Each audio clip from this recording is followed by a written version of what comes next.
Hello, in this video, I am going to show you about VidcuratorFX 1.0. The 2.0 version has been released just now. I am not recommending you purchase it based on my experience with 1.0. So I'm going to go through it and tell you why. Okay, here is the 1.0 version. It was a desktop version, and I'm just going to log in, and boom, get an error message. Now, I never used to get this a few months ago because 1.0 version has now been put on the cloud. Now, before I get into the cloud one, they have a version of 1.0 on the cloud. I want to tell you a little bit about this one here. This one, the VidcuratorFX 1.0, was supposed to also do 100 videos like the 2.0 version. There's a few extra features on the 2.0 version that are not on the 1.0, but they're similar, quite similar. The problem is this software it was so dreadfully slow. I could make one video, it was very dreadfully slow, but when I tried to make more than one video, it never ever worked. It never worked. So I told support. Bonnie got back to me from support. Very nice. She was very helpful. And she says, well, now they've changed it to a cloud version. So let's go over to the cloud version. This is the cloud version of VidcuratorFX. Problem is, it's even worse. If I go to here, so to create a video, okay, I gotta log in here. If I go into, and I get an error here. If I go into here to create a video, the problem is, let's go here, click. Okay, create a new video. Okay, yeah, I have the option here now. You're gonna see what I'm talking about. I can say how many videos I wanna make. Here's the problem. I can only put in 10 videos maximum. But I paid for a software that could do 100 videos. So I've been upgraded to a cloud version, which then downgraded the amount of videos that I can do, which is really strange. Now, here's the thing. Anytime I've made something with this cloud version, it doesn't work. So today I tried to make 2 videos in the cloud version, and it looks like I'm going to be waiting forever. Here's my dashboard. I don't know, I guess one's in the queue. It's like I probably did this like 6 hours ago. And it was just a short video, like maybe 4 or 5 pictures and a couple of video clips. And I only did 2 videos, trying to generate 2 videos. I never was successful getting any of them to work. And here's a few other ones I did. And when you click the download links, I get this. Error. Request file was not found. So I get that no matter what I click. So, and then if you go to the training section, look at this. Error, not found. So it looks like it's like a band-aid solution. They knew something was wrong with the 1.0 version on the desktop. So they made a quick fix to the cloud version, and they never made it work properly, in my opinion. Unless if someone else has a better experience, let me know. This is my experience again. So I got a broken cloud version, a broken desktop version, and now version 2.0 come out and is released. And obviously, they'd like all the members to cough up more money to get the 2.0 version, which doesn't have an awful lot extra. It has a few other things like intro or lower thirds, I think, a few things that maybe aren't in the 1.0. Very minor changes. They say it's faster. This was dreadfully slow anyway. The only thing I ever got working with the version 1.0 was the desktop version, which I showed you here, and I can't open it now. So obviously, something's changed. Maybe Facebook made a change. And the other thing is too, in order to even open up the screen, you needed a Facebook API connection, which I thought was strange that it's kind of married to Facebook. So Facebook changes the policy, or who knows? This software's kapoots. So that is why I'm not recommending version 2.0. I haven't tried 2.0. I can't say it doesn't work good or doesn't, but like, what's to say that a month down the road you don't have the same experience as me? You get the software, works for a while, doesn't, and then they downgrade you to 10 videos like that I've been downgraded, as I mentioned. So this is my reason, and so you have the choice. But I do have another recommendation. And I do like this software. This software here is called Videospinn. I'll have a link under this video. You can check it out. It's by Aries Anthony, who's also done a lot of great training. I really like some of his training. Free stuff is really good. His training I got a lot of amazing information. This is a software he came out with just a few weeks ago called Videospinn. This was a demo version I got because I was promoting the software, and it's really nice because the thing is, okay, I'll give you a little bit of what it does and what it doesn't do. You just basically have to build a folder with all your photos in it and videos in it, and then generally you want to set the photo resolution size to, like if you're doing YouTube videos, you want to make, most of the pictures you can make 1280 by 720, or that, it's a 2.4 to 1 scale size of aspect ratio. And that would give you a nice, format for you. But you can also do a square video or a square, so you can make videos with this. You can use a bunch of pictures to make the video. You can mix pictures with videos to make a video, and it'll basically crank out, it's trying to do what VidcuratorFX does, except this one works really well. Very fast. It's desktop based, so it processes very, very quickly. I did a video, with, some slides I got from Mexico when I was there. I took some pictures, so I formatted all the pictures to 1280 by 720, and I put them in a folder, and then I just said, okay, I have 72 pictures in there. I want to set this so that there's a duration of a minimum of 2 seconds between each picture and a maximum of 3. You can change this, so it randomizes things, and then a transition time of this is 1,500 milliseconds, which is 1.5 seconds. And I can set the quality. You can zero in different qualities for the picture if you want. I put it at the highest, and I just chose to make one video. You can make 100 here too. And this one does work. I tested the software, didn't find any bugs with it. It just worked. It doesn't have an API connection with Facebook. It's just totally independent. You're on the desktop. You can add a watermark if you're building these for customers, and you want to collect on some payment before they run away with your free product that you made. So you want to be able to you can put a watermark on if you want.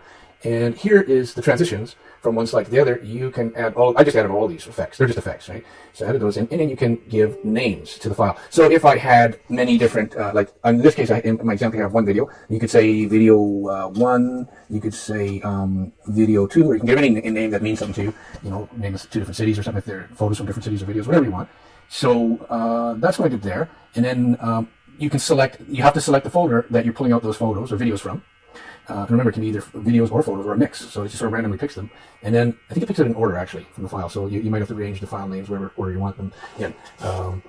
And then the destination folders where once this software is finished, it'll just save your completed project.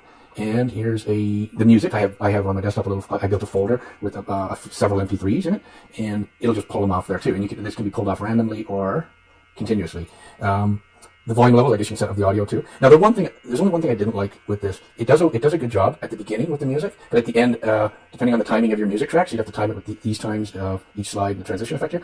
The audio might end abruptly. Okay, so but if you're careful with playing with the time, you know how long your audio track is, you can probably sort that out too. So it just fades in. It's not a big deal because you can edit these. You could even turn off the audio and then add your own track in later using other software like Windows Media Player. I think that's a free one, and I think you have a little more control to fade in and fade out the audio and stuff like that. Or there's a lot of third-party softwares that can do that. I think some of them are free too. So that was the only thing that I thought would be neat if they had, when the audio came near the end, it just sort of fades it off in the last 3 seconds instead of end abruptly. But again, it was not a big deal for me. It might be for you depending on what your application is, or if you have another software, you could utilize your other software to do that. Okay, so what else is there? Basically, again, you can have an intro video or intro image and an outro video, outro image. You can turn these on or off. So it's totally up to you. And then again, you can turn on and off audio if you have the outro video or the intro. You have that option. Okay, so let me just try something, just to show you how fast it is. Let's do let's take 10 slides, let's go, because I'm just doing it live, let's go 5 slides, okay? And we'll make 2 videos, okay? And each one has 5 slides, and they're going to be 2 seconds minimum and 3 seconds maximum duration. And we will go with the highest quality, okay? And so let's give it a couple of names. We'll just say video 1 and video 2. Okay, video dash, or we'll just go with this video 1, and I got some other names there. Video dash 2. Okay, we'll go with that. So now we get 2 videos we're going to make. 2 unique file names were found and set. Click OK. And we are going to spin it. So this is what I want you to pay attention to. Look how fast this is. So I'm making 2 videos. Each one has 5 images. Click. And just wait. And you're going to see that percentage button coming. These are high resolution. So give it a second. There. See, it's already 10%. Now remember, I'm still waiting. I've been waiting 6 hours for VidcuratorFX 1.0 on the cloud to work. I don't think it's ever going to work. None of them have worked for me so far.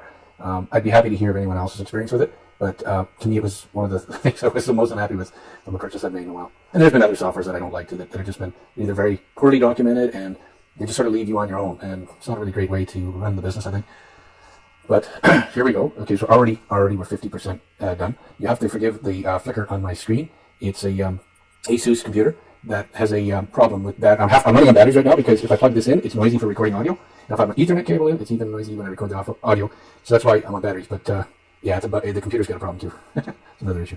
Okay, so already 78% done, and I am almost going to be able to show you the results. And let's see. No, I'll just play one of the videos just to give you an idea what it's doing. And near the end, how the audio kind of just ends a little bit. Okay. And there's a link. I have a link under my video here for Videospinn in case you want to pick this one up. I do recommend this much more, even though there might be less bells and whistles with it, but it works, and it works very well. And that's to me, I'd rather have less bells and whistles and something works, right? Okay, so here we go. It's finished. That's it. We've already done 2 videos. That will not happen with the other software. Okay, show the desktop. Here we go. Video and 2. We just created these. So let's look for these properly. And which one is it now? Oh yeah, video 1 and video 2. My eyes are going on me a little bit here, so it's hard for me to see these. Okay, so I want to zoom this in on full screen too, so you get a better effect. I'm sorry about the flicker on my screen. It's my computer. That's it. That was number 1. It was short. It's very short. Here's the other one we made. You see how the audio kind of ended fast? That's what I was talking about. Nothing really major, but it just just want to tell you what's happening there. Okay, so that was it. Now you get an idea what that does, and so. Go ahead, check out the link that I have for the other software, Videospinn, if you're interested in it. But I do not recommend Video Curator 2.0, based on my experience.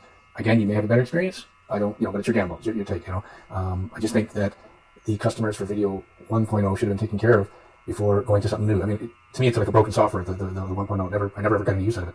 It was unfortunate because I love the concept. I think it was a neat concept, but just, it's got some quality behind it. So that's my review. And so, go check things out and see what works best for you. And thanks for watching. Sorry, it's a little bit long, this video.